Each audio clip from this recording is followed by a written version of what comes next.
এই দুধ এমন একটা খাবার, এটা খেয়ে হজম করতে পারলে আজীবন বেঁচে যাবেন। দুধ বিরাট জিনিস কত ভাই। ধরনের মধু যে পৃথিবীতে পাওয়া যায়, ব্ল্যাক হানি, হোয়াইট হানি, ক্রিমড হানি, অর্গানিক হানি, এগুলো খুঁজে খুঁজে খাবেন। এই দুধ এমন একটা খাবার, এটা খেয়ে হজম করতে পারলে আজীবন বেঁচে যাবেন। দুধের মতো উপকার আর কিছু নাই। নিউট্রিশনের যে ইনগ্রেডিয়েন্টস আছে 6টা, পুষ্টি উপাদান 6টাই আছে দুধে। এজন্য আল্লাহ রাসূল সাল্লাল্লাহু আলাইহি ওয়াসাল্লাম দুধ বড্ড পছন্দ করতেন আর বলতেন, আলাইকুম বি আলবানিল বাকার, তোমরা গরুর দুধ খেও, ফা ইন্নাহা তুরাম্মু মিনাল আশজার, কেননা গরুর দুধ এটা ঘাস লতা পাতার নির্যাস। গরু কি খায়? ফাস্ট ফুড খায় না?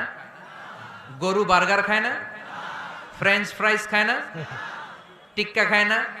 চিকেন কাবাব? গরু কি খায়? এই ঘাস খাবেন, ঘাস লতা পাতা খেয়ে মানে গরুর শাকসবজি খাবেন। গরু ঘাস খায়, কোনো খাবার নেই এজন্য এরকম গরুর পেট উপকারী। থেকে দুধ বের করে দেয় কে? আলাইকুম বি আলবানিল বাকার, তোমরা গরুর দুধ খেও। কত বড় ডাক্তার ছিলেন বিশ্বনবী মুহাম্মদ সাল্লাল্লাহু, এমন বিশ্বস্ত নবী, যেটা খাইতে বলছে ওইটা খাইলে ডাইরেক্ট অ্যাকশন।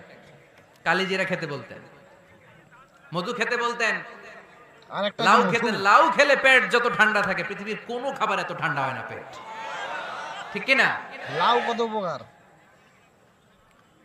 এজন্য বিশ্বনবী বলছেন, আলাইকুম বি আলবানিল বাকার, গরুর দুধ খাবা, ফা ইন্নাহা তুরাম্মু মিনাল আশজার, কেননা ঘাস পাতা খেয়ে গরুর ভেতরে আল্লাহ ঘাস পাতার মাধ্যমে দুধ বানায়।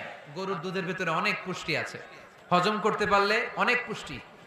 আমরা যেন বেশি বেশি দুধ পান করি, আল্লাহ তুমি তৌফিক দান করো। আমিন। বিষ্ণু ইসা ইসলাম ফ্রেশ মধু খেতেন। দুর্গন্ধযুক্ত মধু বিশ্বনবী সাল্লাল্লাহু আলাইহি সাল্লাম কখনো খেতেন না। ফ্রেশ আর মধু বিষ্ণু খেতে হবে, ইসা ইসলাম ফ্রেশ বলতেন, মধু। আলাইকুম বিশিফাআইন, তোমরা দুইটা শিফা নাও। কোরআনে এই মেসেজটা খেয়াল রাখবেন, কোরআনে কালামুল্লাহ মাজিদে দুইটা বিষয়ের ক্ষেত্রে আল্লাহ শিফা শব্দ যোগ করেছেন। এক হচ্ছে স্বয়ং কোরআনের ক্ষেত্রে আল্লাহ বলেছেন এটাতে আছে শিফা, আর মধুর ক্ষেত্রে বলেছেন মধুতে দিয়েছি আমি শিফা। এজন্য বেশি বেশি মধু খাওয়ার দরকার আছে না নাই? অবশ্যই কত অবশ্যই। ধরনের মধু যে পৃথিবীতে পাওয়া যায়, ব্ল্যাক হানি, হোয়াইট হানি, ক্রিমড হানি, অর্গানিক হানি, এগুলো খুঁজে খুঁজে খাবেন। আজকে মধু খাইছেন কে কে? দেখি হাত তোলেন। আমি তো খাই নাই। মাশাআল্লাহ, আমিও খাইনি আজকে। আমিও খেয়ে আসছি খাবো। আপনাদের সাথে। ইনশাআল্লাহ খাবো। প্রতিদিন মধু খাইতে হবে শীতকালে। আজকে শীত পড়ছে না অনেক? মধু খেয়ে যদি আপনি কাজ শুরু করে দেন, শীত বাবাজি আপনার কাছে আসতে পারবে না। না। বিষ্ণু এটা ইসলাম ঠিক। মধু খেতে আমাদেরকে উৎসাহিত করেছেন।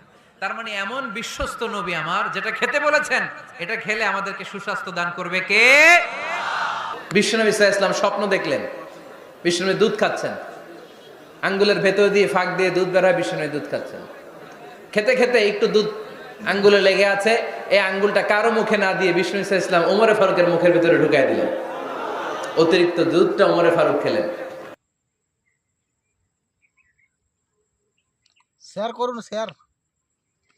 পুরা উম্মাহ, মুসলিম উম্মার মধ্যে ওনার পজিশন নাম্বার 3। ওমরে ফারুকের পজিশন নাম্বার